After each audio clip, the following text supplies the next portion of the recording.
So Blender version 5.2 is just recently released, and in the new update there have been some new video editing features which I'll be showing you in this video. So in Blender version 5.2, I'm just going to click on File, and I'll click on New, and just go here to Video Editing. So I'm now just going to drag and drop in this biplane animation that I created from this tutorial series, and I will have the link in the video description if you want to watch the tutorial series. So one new feature which you may have noticed already is that there's a new thumbnail option for the video strips. So if you click right here on the overlays here, you can see in the old Blender version there was basically no thumbnails, or there was the continuous. There was basically just a little check mark to check mark the thumbnails. But I really never used this because you can see if you kind of zoom in, it kind of gets glitchy, and I just never really liked using the thumbnails. Well, now if I click here on the sequencer overlays, I can change the thumbnails to strip ends. This way it's only going to show me a thumbnail at the beginning and end, and if I just cut the strip, you can see there's going to be another one at the beginning and end. So I find this a lot more useful, and it just looks a bit nicer when you're video editing. However, most of the time I just leave it set to none,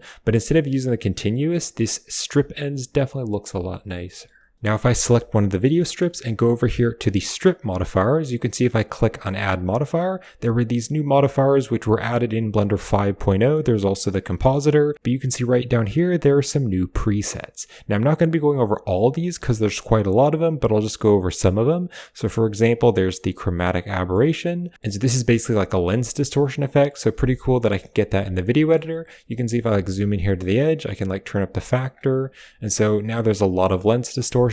It does make the video editing a little bit more laggy when I play it. You can see the video is just a little bit laggy, but it's not too bad. And I could also change the type here, so maybe I'll just turn it to lens dispersion because that's actually my favorite one. So pretty cool that I can get a quick effect in the video editor. Let's click on add modifier. I can go down and add another one, and there's another one called film grain. This is probably a more useful one for video editing. If you want to add like kind of a film grain effect and make it look like an old video, or just kind of give that classic, almost like vintage film grain effect, you could do that. You could also animate it. So now when I play this, you can see the noise is going to move. It almost is like changing the seed as I play it. There's also night vision. So this is a very cool one. It kind of makes it look like we're looking through like night vision goggles, and there's a lot of different settings. Now I'm not going to go over all these settings because I actually covered this in a different video where I talk about the new compositing effects. So if you want to check out that video, I'll have the link in the video description. So this modifier acts just like the night vision modifier, which is in the Compositor, because this actually uses the Compositor and adds it to the video editing. Let's click on add modifier. We'll go down here, and we could also add a vignette. This one is very useful, and I definitely might use this one.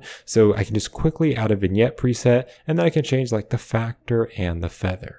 And you can also add more modifiers and stack them on top of each other because there's a modifier stack here. So if I click on add modifier, there's also a bunch more. So for example, there's the paint filter. That's a pretty cool one. So you can see it kind of looks like a painting. I probably wouldn't use it for video editing, but it is pretty cool that it's there. And you can see we can add the vignette and paint filter together. Now, if I delete all the modifiers, there's another one under utilities, which is the exposure visualization. So with this one, you can see if I change the threshold, where the lightest parts are, there's going to be kind of like this pink line. Now, I really don't know when you'd want to use it. I would probably like never use this, but it is kind of cool that if you want to see what the brightest parts of your image are, you can just kind of see that.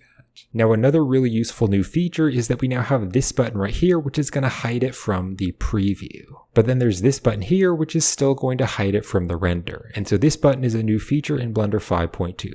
So you can see if I play this with this modifier, it's just a little bit laggy. You can see kind of the frames per second are lagging behind. Well, if I just want to hide it from the view, I can just click on that button, and now it's a lot faster.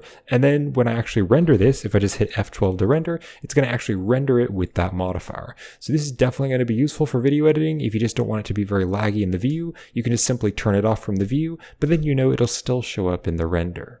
And then also the other feature that was added is this drop down, so you can choose to duplicate it. So that's just really simple. It'll just duplicate it. I can also delete it here. Now another really useful feature, this might seem small, but it can definitely be very useful, is if I click on the drop down, I can copy to selected. So let's say that I have a very specific setup. So let me just change the tone, the saturation, whatever I want to do. Now instead of adding the same exact modifier to all of the other strips, I can just hit B for the box select all of them. But you can see this one is selected last. So now I can click on the drop down.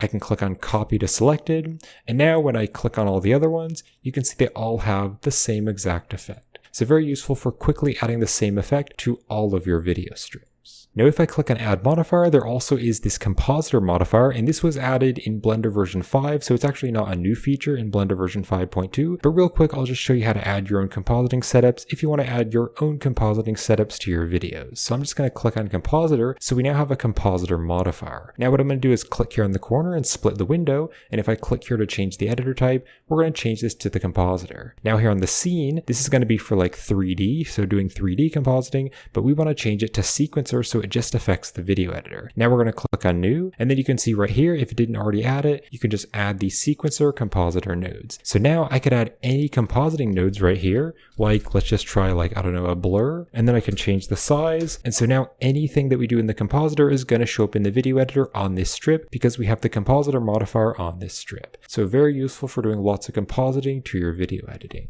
Let's delete this, and I'm just going to close this window. Now another really cool feature is some text updates. So if I hit Shift A for the add menu, let's add text, and I'm going to drop this down here, and I'm going to click and drag this out so it's bigger. So now if you click right here on the strip properties, you can click here to write the text. But the new feature is that we now have these little lines here, and I can click and drag this down, and now the text box is bigger. Now if I just write something and then hit enter, that's going to confirm what we just wrote. But if I hold down the shift key and hit enter, so shift enter, you can see I can make another line. And just like any classic YouTuber, I have to write subscribe. But in all seriousness, I did want to give a huge shout out to my Patreon supporters and Gumroad customers. You guys really do make it possible for me to make these videos full time. So thank you so much for your support. Now most of the settings are the same as the previous Blender version, so I can change the size. There's also this line spacing and the color and different things like that. You can also add a box to your text, you can add a shadow, or you can add an outline. But here on the very top of the text properties, you can click on this little button here, and you can see there are actually some presets. So there's the corner title. So you can see now it's going to be down here in the corner, and it's also changed a few of the settings. So it added like an outline in a box, so it's a bit easier to read the text. There's also the main title, which is just going to be in the center. And then there's also subtitles. So this is really great for just quickly getting a preset of text. Now you can also create your own preset, which I'm sure I'll be using in the future because I actually edit all of my videos with Blender. So I'm going to delete this text. I'm going to add new text just so we can start out with new fresh text.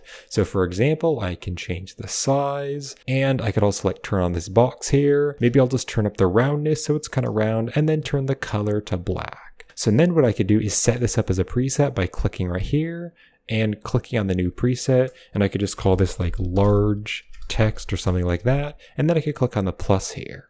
So now you can see we have this large text. So if I go to the add menu, add a new text strip, let's just make it bigger. You can see if I click right here, we can now add the large text. And if I just open up a new video editing file real quick, I can just add text. And if I click on the drop down, there it is, the large text. So it saved it to my Blender presets so that I can always jump back to it in any project.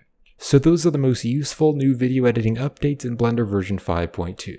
Now if you'd like to learn how to do video editing in Blender, then you can check out my video editing quick start guide where I just teach you the basics in about 20 minutes, or you can also check out my video editing for complete beginners tutorial series. It's 4 parts long, and it's a much longer tutorial series where I go into much more depth about video editing. And you can also check out my Blender new feature and updates playlist to learn about all the new Blender features in Blender version 5.2. So I hope you found this helpful, and thanks for watching.